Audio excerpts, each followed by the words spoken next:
लोकशाही विचाराचा बुलंद आवाज लोक परिषद न्यूज।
Thank you sir.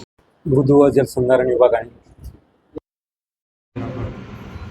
आणि आपल्या शासनाचे मुख्यमंत्री माननीय महोदय देवेंद्र फडणवीस साहेब यांनी मराठवाड्याला न्याय देण्यासाठी आकृतीबंधामध्ये जलसंधारणचं मुख्य अभियंतापद हे निर्माण केलं आणि हे कार्यालय आज सुरू होत आहे।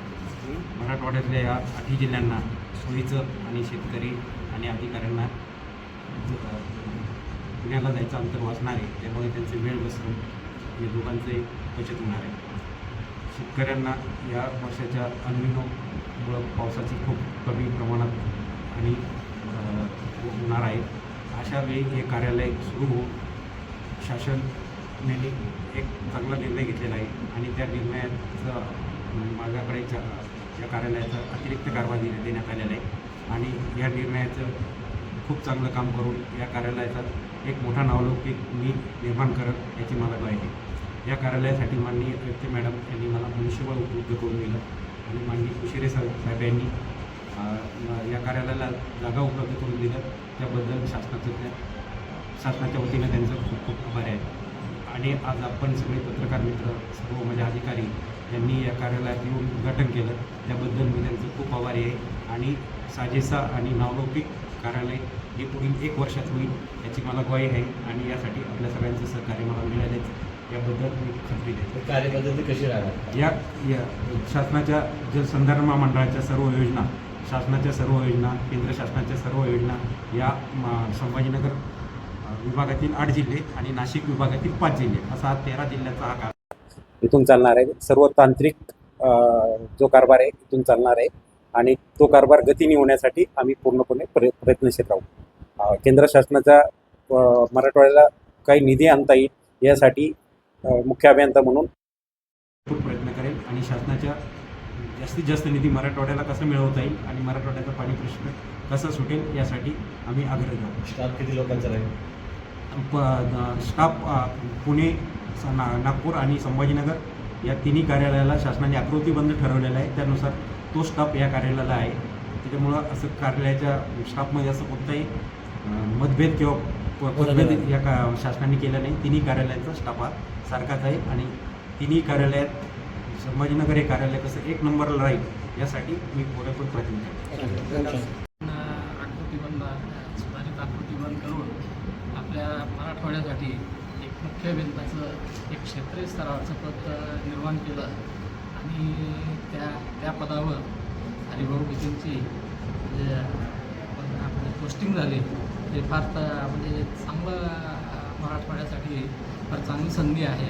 मराठवाड्यासाठी खरं म्हणजे आतापर्यंत म्हणजे या वाल्मीमध्ये म्हणा किंवा संभाजीनगरमध्ये सर्वच ऑफिसेस आमच्या मृदू जलसंधारण विभागाचे वाल्मी परिसरामध्ये येत आहे। जसं की आता आपलं वाल्मीचं हे अगोदर होतंच, कुशिरे साहेबांचं महासंचालक म्हणून आहेतच, नंतर आपलं आयुक्त मॅडम आहेत, तसंच आमचं महामंडळ आहे ते सुद्धा कदाचित पुढे आम्ही वाल्मी परिसरात आणणार आहोत आणि आमची काही जरा ऑफिसेस आहे EC ऑफिस असेल किंवा कार्यकारी अभियंत्यांचं ऑफिस असेल जे क्षेत्रीय स्तरावरचं काम करतं, तर ते या परिसरात आल्यानंतर एक चांगलं मराठवाड्यासाठी चांगली मोठी विकासात्मक संधी निर्माण झालेली आहे आणि ती खरोखर म्हणजे मराठवाड्यासाठी फार घोषणावं आहे. आता अलीकडे अल्निनोचा जो काही इफेक्ट जाणवतो आहे त्याच्यासाठी आणि त्याच म्हणजे त्यावेळेलाच असं म्हणजे हरिभाऊंची इथं आपल्या पोस्टिंग झालेली आहे, त्यामुळे त्याच्यासाठी सुद्धा चांगल्या पद्धतीने काम करण्याचं त्यांना ती संधी मिळणार आहे. ते खरोखर मराठवाड्यासाठी घोषणावं बाब आहे असं मी सांगतो आणि हरिभाऊ गीतेंना याच्या पुढील वाटचालीसाठी आणि आपल्या चांगल्या कर्तृत्वासाठी त्यांना शुभेच्छा देतो. सर्वांना नमस्कार. सर्वप्रथम हरिभाऊ गीते साहेबांचं मी आताच कुशिरे साहेबांनी सांगितलं त्याप्रमाणे आता मे एंडला जो शासनाचा GR आलेला होता की नवीन आकृतीबंध जाहीर झालेला आहे आणि त्याच्यानुसार रिशफलिंग झालेलं आहे ऑफिसचं आणि मराठवाड्यासाठी स्पेशल एक मुख्य अभियंत्याचं ऑफिस त्याच्यामध्ये प्रस्तावित होतं आणि हरिभाऊ गीते साहेबांनी त्यांची त्या ठिकाणी नेमणूक झालेली आहे आणि त्यांनी अतिशय म्हणजे पहिला नंबर मिळवला. त्याच्यामध्ये फटाफट त्यांनी जागा घेऊन ऑफिस इमिजिएटली त्यांनी सुरू केलं, तर त्यांचं मी अभिनंदन त्यांच्या पुढील कार्यासाठी शुभेच्छा देते. All the best. जलसंधारण मृद व जलसंधारण विभागाची निर्मिती झाली त्यावेळी जे संरचना होती त्या संरचनेमध्ये बदल करावेत किंवा विभागाची जी व्याप्ती वाढलेली आहे त्यानुसार विभागणी आहे 2 विभागामध्ये एक मुख्य अभियंता कार्यालय असावं अशी मागणी लोकप्रतिनिधींची होती आणि विभागाची व्याप्ती बघता औरंगाबाद आणि नाशिकसाठी एक मुख्य अभियंता कार्यालय असावं हे जुनीच मागणी होती. तर आता ज्यावेळी 29 मेला आम्ही नवीन आकृतीबंध जाहीर केला त्याच्यामध्ये एक स्वतंत्र कार्यालय आपण मुख्य अभियंता कार्यालय निर्माण केलं. पूर्वी मुख्य अभियंता कार्यालय हे मुख्य अभियंत्याचं पद हे आयुक्त कार्यालयाचं होतं, त्यांच्याकडे प्रशासनिक आणि तांत्रिक कार्यभार आयुक्त कार्यालयाचा होता, पण स्वतंत्ररित्या एक कार्यालय असावं जे क्षेत्रीय स्तरावरती कामकाज करेल आणि स्वतंत्र कार्यालय असेल. त्यामुळं आपण मुख्य अभियंता कार्यालयाची निर्मिती इथं केलेली आहे. त्याचा पहिला मुख्य अभियंत्याचा कार्यभार हा हरिभाऊ गीते यांना मिळालेला आहे. याबद्दल मी वाल्मिकी प्रसाद मृद व जलसंधारण विभागाच्या वतीनं त्यांचं स्वागत करतो आणि त्यांना शुभेच्छा देतो. याचा फायदा आपल्या सर्व मराठवाडा विभागाला मेजर होणार आहे, कारण यांच्याकडे 13 जिल्ह्याचं कामकाज असेल, त्याच्यामध्ये मराठवाड्यातले 8 जिल्हे असतील आणि नाशिक विभागातले 5 जिल्हे असतील, असे 13 जिल्ह्यांचा कारभार असेल. दुष्काळमुक्त महाराष्ट्र करण्याच्या उद्देशानं मुख्यमंत्र्यांच्या जी संकल्पना आहे त्यातून मुख्यतः जलयुक्त शिवार ची जी कामं आहेत ती गतीनं होण्यासाठी मदत होईल. शेतकऱ्यांना इथल्या इथं त्यांचं सोल्युशन मिळेल. प्रशासकीय कामकाजही इथून गतीनं केलं जाईल हा या पाठिंबाचा मुख्य उद्देश आहे. आणि सध्या अल्निनोच्या पार्श्वभूमीवरती पावसाचं प्रमाण सध्या कमी दिसत आहे. पावसाचं पर्जन्यमान कमी असल्यामुळे इथं जर मुख्य कार्यालय जर आलं असेल तर त्याचा इतर गोष्टीवरती कामाच्या गतीवरती गुणवत्तेवरती परिणाम होईल.